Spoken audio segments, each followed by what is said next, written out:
Ladies and gentlemen, hello, and you are watching TTV News, some latest events in the province, and now coming to details.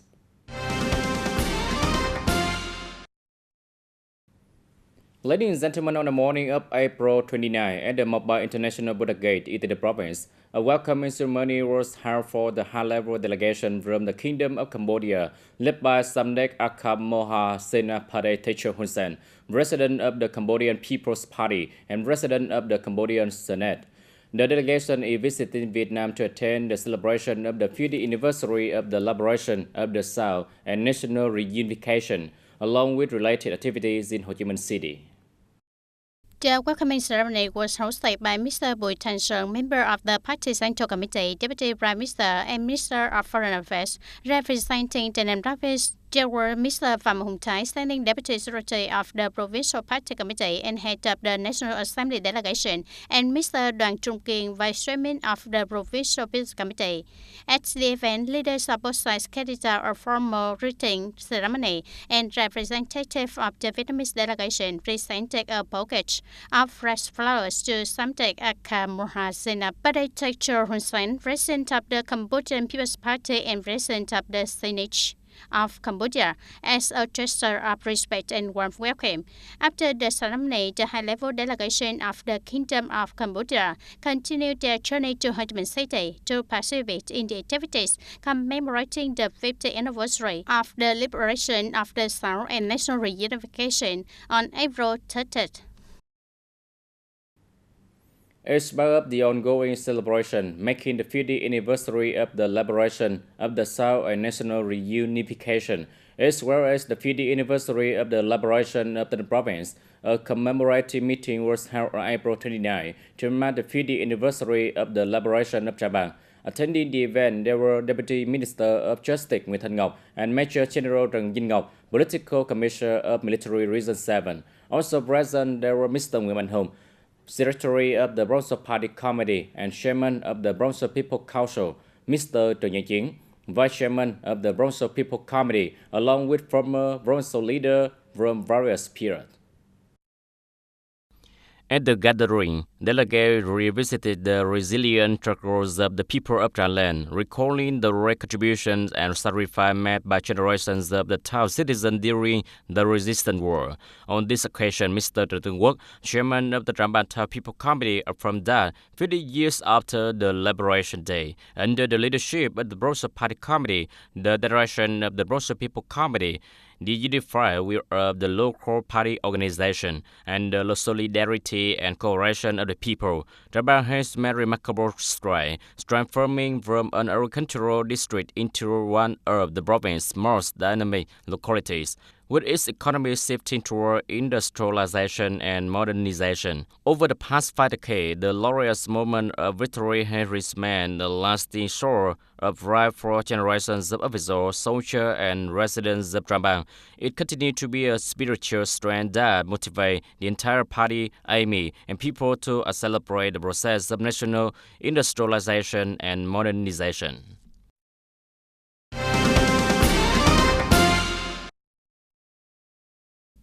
On the morning of April 29, the People's Committee of Tan Thao held an inauguration ceremony for the park renovation and expansion project to celebrate the 50th anniversary of the liberation of the South and national reunification on April 30th. The project, which commenced in late 2024, aimed to comprehensively upgrade the town central park. Key improvements included modernizing the lighting and drainage system, enhancing the event square, and installing user-friendly public facilities. The project was designed to create multi-functional space that serves the community and contributes to Hoa Than's growth of becoming a civilized, modern, and sustainable level-free urban area. After more than 4 months of construction, the project was completed just in time for the April 30th celebration, unveiling a new green, clean, and modern space ready for use. It not only improves the physical and spiritual quality of life for local residents, but also serves as a communal space that fosters connection, love, and inspires a more positive lifestyle. Ladies and gentlemen, throughout 30 years of resistance war, Trà Bàng was a focal point of enemy bombardment, There was hardly a place on this land untouched by bombs and bullets, yes, with unwavering determination and hero spirit in battle, followed by strong commitment to the cause of renewal. Trang Bang, once known as the War Zone, has transformed itself remarkably. Today, it stands as an industrially developed urban area of the province. At exactly 4 p.m. on April 29, the liberation flag was raised on top of the puppet district staff headquarters in Trang Bang, completing the historic missions of liberation, rotating the Southern Central Office, and preventing puppet shops and authorities from entering Saigon. This was a historic turning point, contributing to the country's unification when just one day later, on April 30, 1975, South Vietnam was liberated, ending the prolonged war and opening an era of peace, independence, and freedom for the Vietnamese people. The tradition of Trang Bang is one of the bravery and perseverance. In 1946, we gathered our comrades and took an oath that we would rather die than live as slaves. Independence is more precious than living in servitude. Continuing the traditions of this heroic homeland during the process of construction and development, Trang Bang has boldly innovated, transforming its economic structure from agriculture to industry and services, focusing investment on transportation infrastructure. The transportation network in the township has been increasingly upgraded, with infrastructure projects in technical facilities, healthcare, education, culture, sports, public works, and government offices receiving coordinated investments. Now there are changes, even remote areas on half electricity, on half roads reaching rural areas and deep regions. In Trung Thường, there is no households without access. As a result of continuous construction efforts, on February 10, 2025, the Ministry of Construction signed Decision number 111, recognizing Trang Bang Township in TayNinhTV Province as a Class 3 urban area, encompassing the entire boundary of Trang Bang Township, with a natural area of approximately 340.14 square kilometers. Tears and the silent sacrifice and dedication of countless generations worthy of the judges of officials, party members, and the people, together with TayNinhTV and the entire country, steadfastly entering a new era, an era of national ascendance.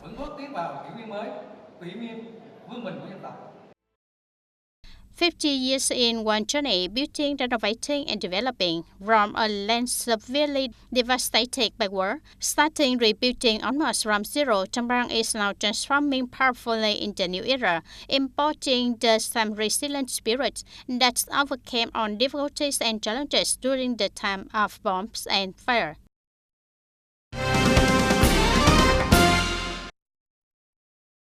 On the morning of April 29, the sitting committee for the elimination of temporary and dilapidated houses in Chu Thanh District held a ceremony to hand over houses to policy beneficiary families and poor households in the area. Attending the event, there was Mr. Nguyen Hồng Thanh, acting chairman of the TayNinhTV People Committee. At the ceremony, the Chu Thanh District Steering Committee handed over 22 houses and 20 Ray Unity houses to policy beneficiary family, poor households, and near-poor households. The total funding for the project was 2.3 billion Vietnam dong. Of this, its 32 houses received financial support of 160 million Vietnam dong. So from the Bronzo Gratitude Fund, its Ray Unity House was supported with 90 million Vietnam dong from the Bronzo Fund for the Poor.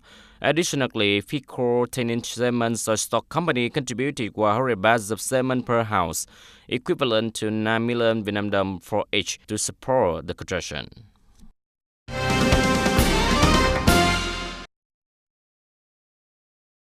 In commemoration of the 50th anniversary of the liberation of the South and national reunification April 30th, Colonel Lê Trung Ái, Deputy Director of the Provincial Police, led a delegation to offer incense in remembrance of heroic martyrs of Armed Security Group U-70 of Southern Vietnam.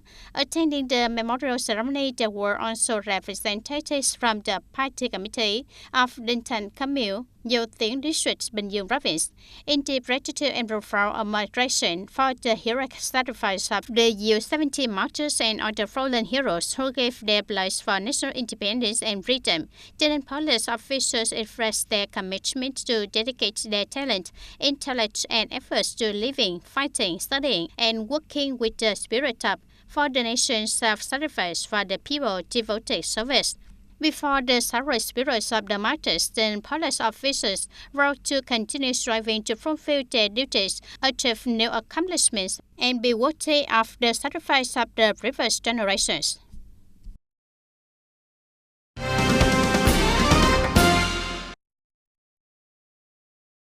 On the evening of April 28, at Hill 82 Martyr Cemetery in the B District, the Ho Chi Minh Communist Youth Union Central Committee and the Bronzo Youth Union held a memorial candlelighting ceremony and historical witness exchange, marking the 50th anniversary of the liberation of the South and the liberation of the province. Thousands of candles were lit in tribute to nearly 15,000 martyrs resting at the cemetery, including over 5,240 remains repatriated from Cambodian battlefields after the Southwest Border War. Young participants also engaged in meaningful talk with historical witnesses, including former Bronzo and youth leaders, war heroes, and members of the female special force. In the historic final days of April, at the construction site of the TayNinhTV Bridge in Sóc Trăng Province, spanning the Hậu River and connecting Coloyum District with the Southern Hậu River National Highway, a vibrant and urgent working atmosphere reveals. Workers are racing to complete the final tasks in time for the technical opening on April 30, celebrating the 50th anniversary of the liberation of the South and national reunification. The TayNinhTV Bridge connecting mainland Sóc Trăng with Coloyum District has been essentially completed. Construction vehicle and project supervision vehicle can now travel seamlessly from Long Phu District to Coloyum District, Sóc Trăng Province. The remaining components such as guardrails, unfrost paving, lighting system, and other features are still being constructed by workers.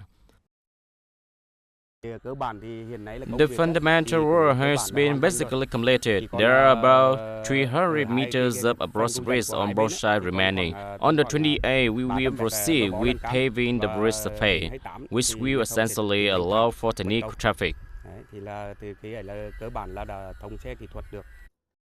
According to workers, despite the hot weather, they have remained committed to the construction site, working through the night to meet deadlines. As a result, the project has now been essentially completed, finishing 6 months ahead of the planned schedule.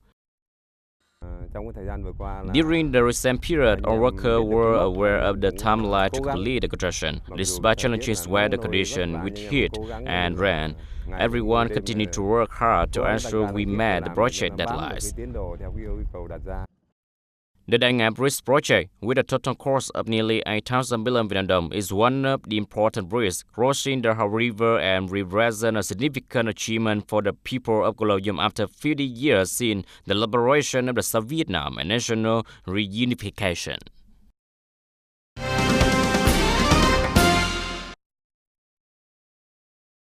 On the evening of April 28, at Hill 82 Martyr Cemetery in the B District, the Ho Chi Minh Communist Youth Union Central Committee and the Bronzo Youth Union held a memorial candlelighting ceremony and historical witness exchange, marking the 50th anniversary of the liberation of the South and the liberation of the province. Thousands of candles were lit in tribute to nearly 15,000 martyrs resting at the cemetery, including over 5,240 remains repatriated from Cambodian battlefields after the Southwest Border War. Young participants also engaged in meaningful talk with historical witnesses, including former Bronzo and youth leaders, war heroes, and members of the female special force.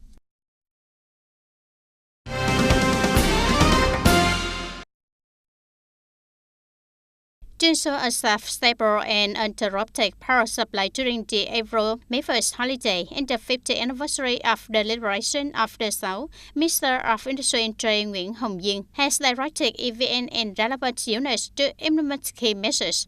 EVN has instructed its power corporations to prioritize electricity supply for key locations such as government offices and major political and cultural event venues in Ho Chi Minh City, Hanoi, and other localities. Power stations will remain round the clock shifts and reinforce staffing. Power generation units are required to hold maintenance work and ensure maximum operational readiness.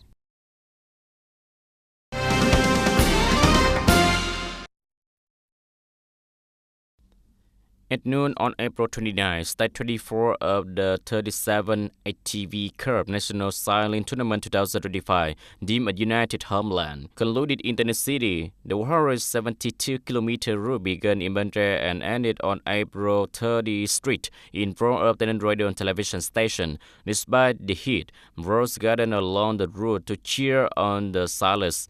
Nguyễn Như Phát 620 cho Thơ Dinh Lâm team won the step, followed by Huỳnh Nguyễn Đăng Khoa, Military Zone 7. Mika Fokin left the group and Yang retailed the yellow jersey, while Nguyễn Hoàng Sang, Love Route Bus System now continue to lead in orange. The 25 stage, 3,152-kilometer race began in Tuyên. On April 30, the riders will tackle the final 139-kilometer stage, finishing in Ho Chi Minh City.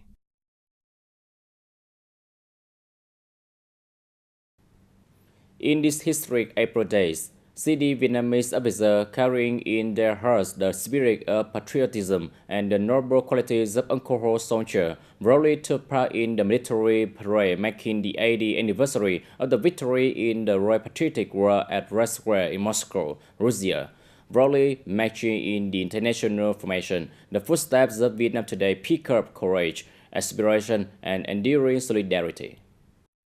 As the entire country celebrates the 50th anniversary of the liberation of the South Vietnam and national reunification, CDA officers from the Vietnam People Army have the honor of carrying their patriotic hearts and alcohol soldier quality to participate in the military parade on May 9. When we first received the mission to participate in the parade, we felt extremely honored and proud, while deeply recognizing this is a responsibility entrusted to us by the party, state, and military. From the moment they arrived in Russia, the Vietnamese officer delegation received enthusiastic encouragement and support from the Vietnamese embassy in the Russian Federation, boosting their confidence and determination as soldiers carrying an international mission. According to Ambassador Damenko, the military participation in the parade on Red Square demonstrates the international proletarian solidarity between the Vietnam People Army and the Army Forces of Russian Federation, as well as between the peoples of both countries, showing Vietnam's positive contribution to maintain peace and stability in the region and worldwide. Despite all differences, the Vietnamese military delegation quickly adapted, affirming their discipline and character. The entire delegation is determined to present the best image of our country, people, and the Vietnam People Army to friends around the world. With only days remaining until the event, the CDA soldiers will march proudly across the historic Red Square. They have promised themselves and their comrades back home to bring the spirit of April 30 to blend with the spirit of May 9, embodying the quality of alcohol soldiers who are always ready for noble mission for the strive name of Vietnam. Ladies and gentlemen, that's all for today TTV News. Thank you for watching and see you next time.